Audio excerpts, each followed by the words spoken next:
naye bannange Zuno tugaziwemukko katono Hajati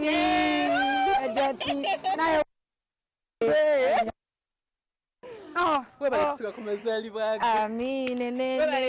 omwami oyo yafuna ebizibu era bingi nnyo yasibwa yakwatibwa mu bino byetubeeramu nga tutambula ekyomukisa omubi ne tugezaako ttiimu eno bakwatira wamu bagezaako okumujja mu kkomera oluvannyuma lw'omwaka gumu n'emyezi 2 nga buli kimu kyonna kifudde piki ye n'etundwa kumujjayo n'afiirwa mukyala we omanyi ofiirwa omukyala wo ng'olina mu kkomera bingi era twagala tumukumeekume nga tumuwa ekirabo ekipya ekya bodaboda ku mazaalibwa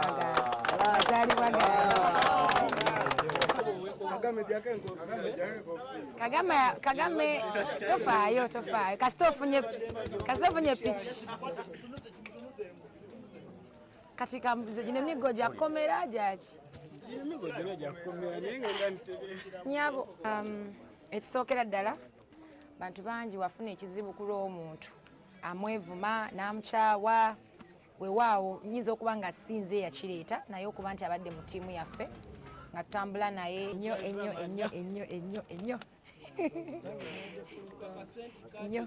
kadi yiino number plate kweri kisumuuzo kyo ki kino pozi twebaza n'aba tvs bebale nnyo by the way tukwatirako risiiti weeri kadi weeri amanya yenze natukunda isa erinnya eririna wano nakunda isa mu butuufu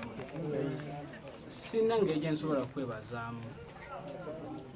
wabula nsaba Mukama Katonda ali waggulu akwongera emikisa akuwe nebiki by'osinga okwagala kuba mu butuufu nze simanyi ngeri gye nsobola yoyo Spice Diana birthday girl that is Spice Diana yoyo yewammwe yoyo ye mugabi mugabi omutima munene kale nabanga obudde obuweddeyo sigala ku BBS Telefina tukuwa olutambula mu ba celebrities